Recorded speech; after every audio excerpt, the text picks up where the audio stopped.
Hello everyone, and welcome back into another video. Today we're back in Warframe with another weapon showcase, and this time we have the Wolf Sledge. This is a very unique weapon and you acquire it by buying the Wolf of Saturn 6 beacons from the Nightwear shop, and you then summon the wolf inside the mission, and after defeating the Wolf of Saturn 6 you have a chance to drop one of the parts for the weapon. And I'm pretty sure the E is changing this to be 100% chance, so every time you kill the wolf you get one of the parts. If you want to skip the grind, you can buy it from other players, but it will cost you a little bit, so it's not exactly recommended. I think it's worth farming for it and actually experiencing the Wolf of Saturn 6. Alright, back to the weapon. This is a huge hammer, and it does have a very unique thing, because it's not only a hammer that you can just melee with, it also is a throwing weapon. So yeah, you can throw a huge hammer at enemies and kill them, and that is beautiful. And the throw works like a glaive throw, so you can make it explode mid-air, and you can chain the attacks, recall the weapon while it's mid-flight, and you know, do all the fancy stuff. The only thing is that it's not considered a throwing weapon, so you don't have all those fancy modes that throwing weapons have. That was enough introductions, let's now jump into the build.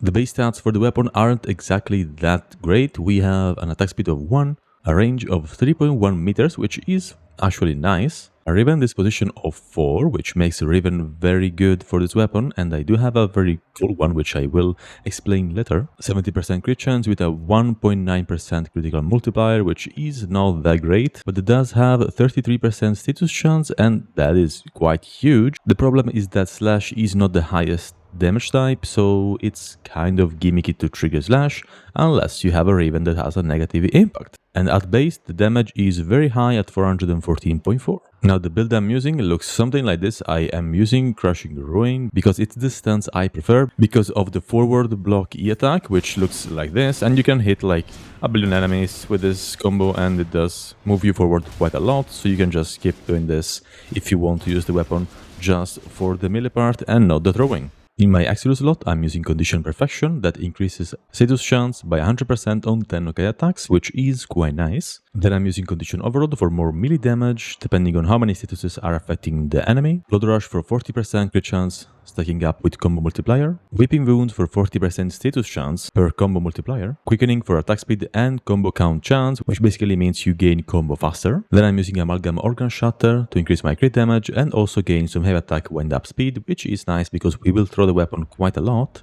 Then I'm using my Raven and Vicious Frost for viral. And if you don't want to invest in a Raven, you can just use Virulent Scourge. As I said before, having a Raven is quite nice because if we can remove that impact, we actually have the chance to apply Slash more often, which means we will deal basically more damage because Slash ignores target's armor and causes a lot of damage. And finally, I'm using Focus Energy for 60% electricity and 40% heavy attack efficiency. And of course, for my Arcane, I am using Melee Influence because, well, this is a Melee Influence build like every other melee build at the moment, and yeah, this Arcane, as we all know, is just insane because it spreads statuses to all the enemies around us very fast for an insane amount of damage. And yeah, it's just a solid Arcane. I really suggest at least getting it to rank 3. And that is pretty much the build. Now for this showcase, I have Steel Charge on my Rhino, which increases my melee damage by 60%, but it won't make that big of a change, although, you know, if you're using a melee build, you're probably going to use Steel Charge anyway, so this is a more realistic task, but there are no other buffs involved. I don't have a pet, I am not going to use any ability, and yeah, you'll just see how much raw damage this weapon can deal. What we're going to do is just throw the weapon, and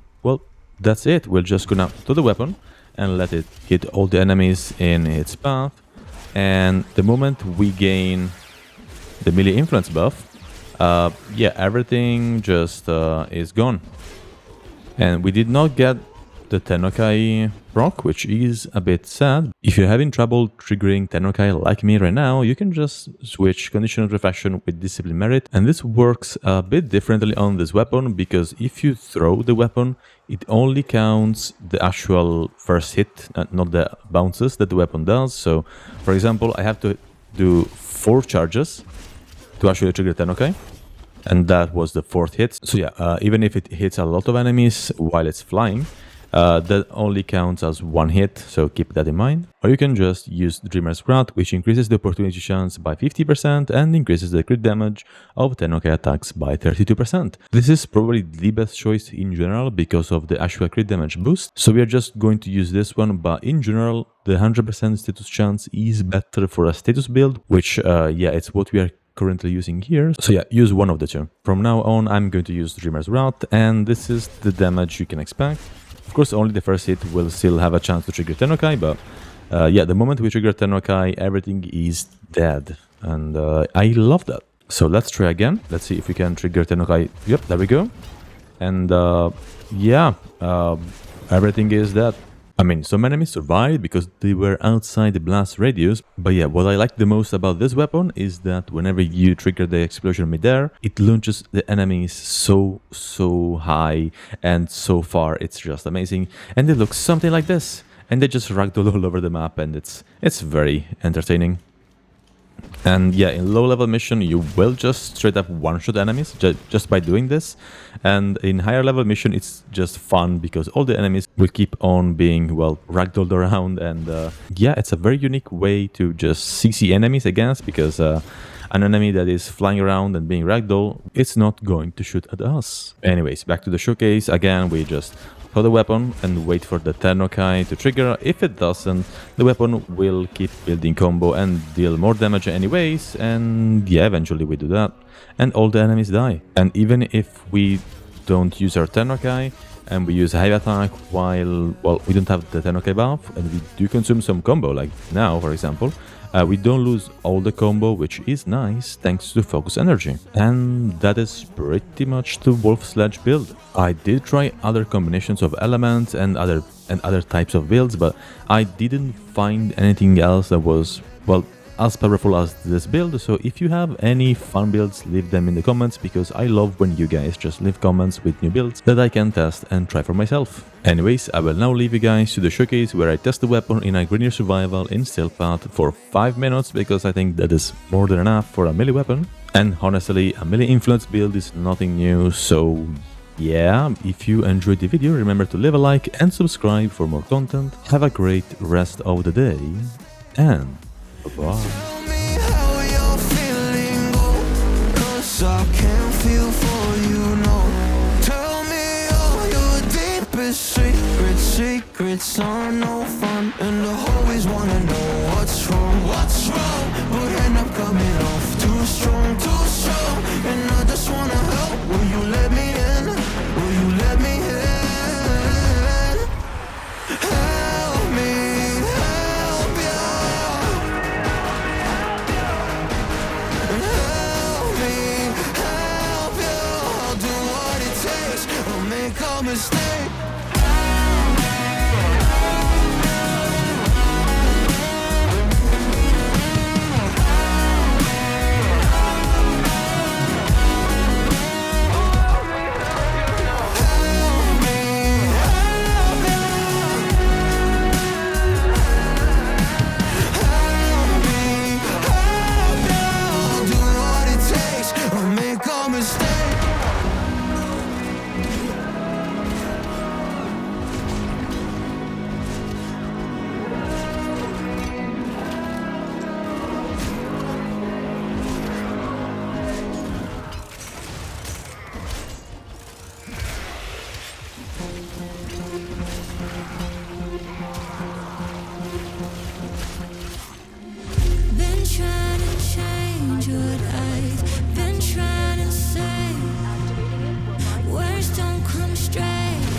what you wanted.